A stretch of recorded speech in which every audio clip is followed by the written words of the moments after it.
Ah, the sizzle of McDonald's sausage. It's enough to make you crave your favorite breakfasts. Enough to head over to McDonald's. Enough to make you really wish this commercial were scratch and sniff. And if you're a sausage person, now get 2 satisfyingly savory sausage McGriddles, sausage biscuits, or sausage burritos for just $3.33. Or mix and match. Price and participation may vary. Cannot be combined with any other offer or combo meal. Single item at regular price. Ba-da-ba-ba-ba. We all have that friend who wakes up early to go get everyone McDonald's breakfast, while the rest of us sleep in.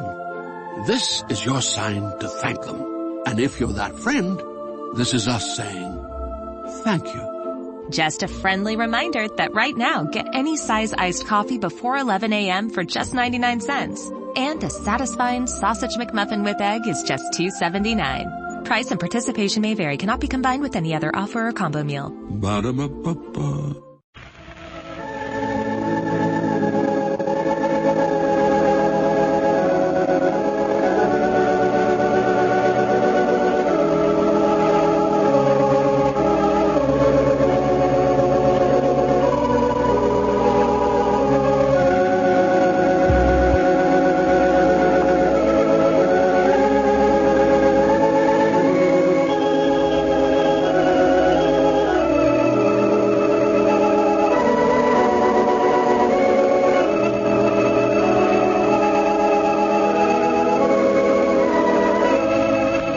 Everybody, here we are all ready to take you down to Pine Ridge for another visit with Lum and Abner. Brought to you by the makers of Horlicks, the original malted milk. Did you know that this famous original malted milk is the very same one that nutritionists and dietitians are recommending for use in weight control? Here's what they are telling overweight folks to do. To drink a glass full of Horlicks every noontime instead of eating a heavy, hard-to-digest meal with its weight-inducing excess calories. These experts select Horlicks because this specially processed malted milk is an exceptionally well-balanced food and a rich source of the minerals and vitamins essential for proper nourishment. They know that a weight control plan based upon Horlicks is safe as well as effective. So if you want to reduce, follow the advice of medical experts and reduce the Horlick way. You can get Horlicks in half-pound, pound, or 5-pound packages at any druggist, in either natural or chocolate flavor. And now, let's see what's happening down in Pine Ridge. Well, Lum, as Justice of the Peace, has been forced to issue a warrant closing the picture show of his competitor, Squire Skimp. It seems there is an old ordinance in Pine Ridge prohibiting the operation of a theatrical entertainment of any kind on the second floor of any building because of the fire hazard. This places Lum in a rather embarrassing position, as he is afraid there will be some who might think that he has used his office of Justice of the Peace to fight competition. As we look in on Pine Ridge today, we find Lum and Abner over at the Jot Em Down store. Now that they have the only picture show in Pine Ridge, the old fellows are taking a renewed interest in their business. Lum has just called their friends on the party line to make an announcement. Listen. Hey, you better go ahead and start talking, Lum. He'll be hanging up a receiver there. Yeah, well, be quiet. Howdy, everybody. This is Lum Eddard, advertising manager of the Pine Ridge Planetarium talking. Advertising manager? I've just got a few announcements to make in regards to our picture show. When did he get to do I that? reckon most of you has heard by now that Skimp's Hippodrome's been closed up. Yeah, goody. And from now on, we're going to have a different picture every night instead of having them 3 days a week like we've been doing. Fine. We're going to do our best to bring you folks the latest pictures. Yeah. Another thing, just 'cause we ain't got no competition now, we don't aim to raise their prices none. They're going to stay right where they're at, 10 and 25 cents. For children and grown. 10 cents for the children's and 25 cents for the adults. That's right. Now, for tonight, we have for your approvals that old favorite, David Copperfield. This is a picture you all ought to see, and something you need to be afraid to bring your young'uns to. No. The show starts prompt at 7 o'clock, and it'll be out by 9:30, so you won't miss too much sleep. Recollect the Pine Ridge Planetarium, the place where you see the movie stars. presenting David Copperfield, come one, come all. I thank you.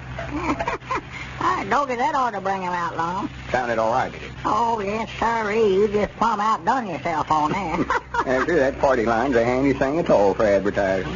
Nice thing about it, it don't cost nothing either. No, but ringing that fire alarm so much just get them to the phone so you can make them speeches, Lum, while you're liable to get them where they wouldn't pay no attention if we was to have a fire showing up. Yeah, maybe we better start calling Doc Miller's ring for a while. Everybody listens in to see who's down sick when you ring him anyway. Yeah. Well, Abner, looks like we sort of got our things our way at last now. Yeah. Or to make some money out of this picture show business after all. Yeah, well, the only thing that's kept us from it so far has been Squire Skimp. But we got him out of the way now. Yeah, I still don't feel just right about it, though. I dread for the case to come up in my Justice of the Peace Court tomorrow. Well, I wish you'd quit worrying about that, Lum. It weren't your fault. Well, I just don't want nobody to think that me and you closed Squire up just to help our own business. Well, we closed him up 'cause he was violating the law, running a theater on the second floor of a building. Ain't our fault if he was in the same business that we are. Well, he thinks we done it just to help ourselves, though. Oh, yeah, he thinks so. That's what made him so mad yesterday. I wasn't surprised, though, Dad. I figured he'd be mad before he ever went over to serve him papers on it. Oh, I never seen a man get so mad over anything in my life. He just ranted and raved. He did, huh? Yes, sir. If he does all the things that he says he's going to, why, me and you better just stay as far away from him as we can for a while. Stay away from him. Yeah, I told you what all he said. He weren't joking neither. Well, he'll cool off. More likely today he's having his regrets what all he said yesterday. And he made me so mad I started once to just slap them handcuffs on him and march him right over to jail, lock him up for calling me all them names.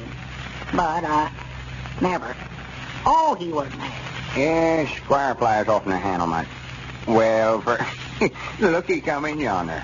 Where? Cedric Leham's coming up out there. Well, I do know. I reckon we knocked Cedric out of a job when we closed Squire up that way. Well, it's good enough for him. He had no business quitting us in the first place. Well, he just let Squire talk him into it. That's the trouble. Cedric means well. Makes mistakes like all the rest of us, of course. Yeah. Oh, well, he's honest, all right. Honest as a day is long. Huh? Yeah, I don't know what I mean by that.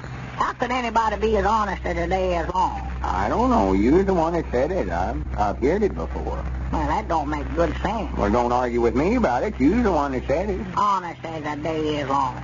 That's the silliest thing I ever heard. Well, howdy, Cedric. Come in. Yeah, glad to see you, Cedric. Howdy do, sir. How y'all? Why, all right, I reckon, Cedric. How you been making it, Cedric? Oh, pretty good, I think. I lost my job over there at Mr. Squire. Well, that ain't nothing to laugh about, is it, losing your job? No, Mom, but I was just thinking, here I am back again. Right back where I started at. Yeah, I see ya. Yeah, it's a shame Squire's place had to close up, Cedric, and throw you out of work. Yeah, and it's too bad that we ain't got nothing for you to do neither, Cedric. We might let you go back to work for us.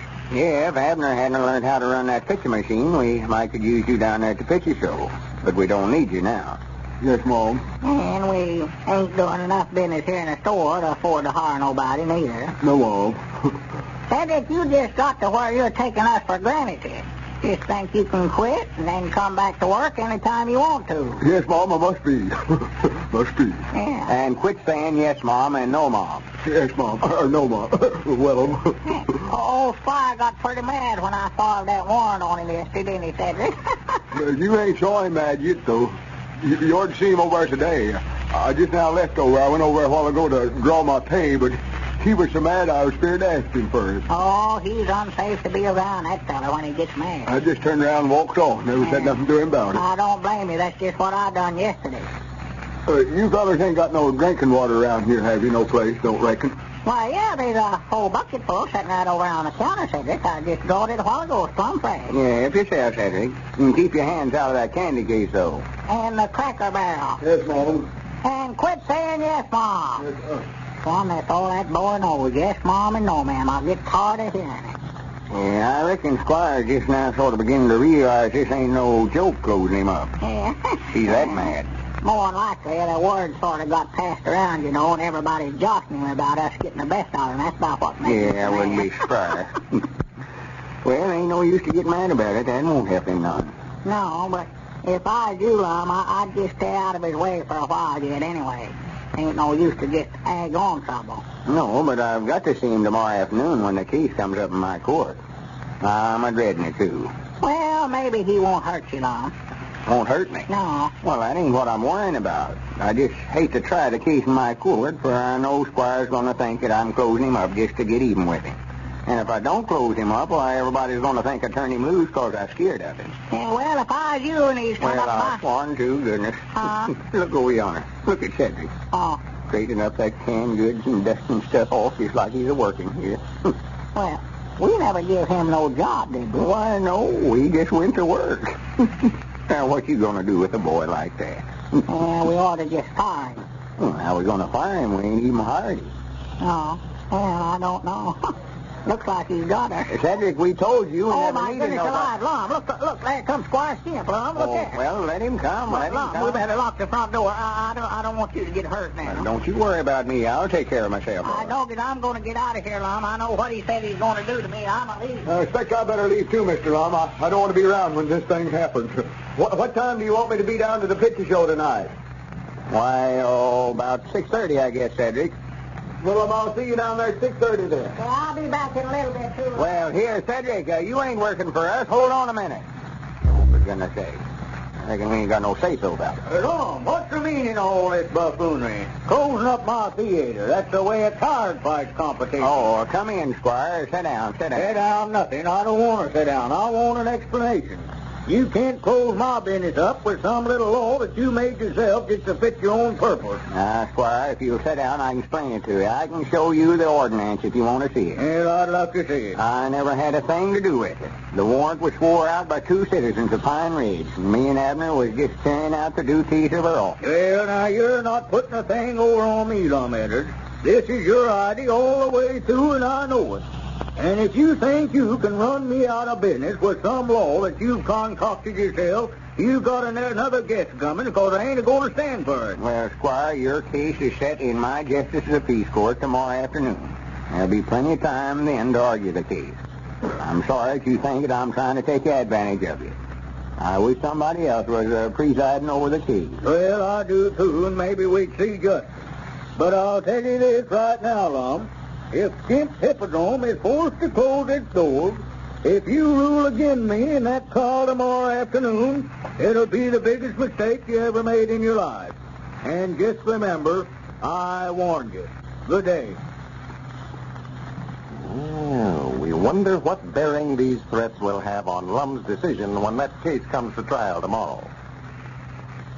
By the way, have you ever thought of Horlicks as a cool, refreshing summer drink? Mixed with cold water or milk, instead of hot. Horlicks, served this way, is an exceptionally good summer drink both for you and your youngsters. Not only cooling and invigorating, but nourishing and sustaining, too. It makes a fine, easy-to-digest lunch for hot, stifling days. One that'll keep you alert and satisfied without the need for heavier food. Keep a pitcher of Horlicks handy in the refrigerator, ready to serve to your family or guests at any time. I can't think of a better suggestion, or one that'll please your family more. Send for Horlicks' new circular, giving original and delightful recipes for cool summer drinks. Just drop a postcard to Horlicks, Racine, Wisconsin, and it'll be sent to you free for the asking. The address is Horlicks, Racine, R-A-C-I-N-E, Wisconsin. This is Carlton Bricker, speaking for Lum and Abner and Horlicks, who now bid you all good night and good health.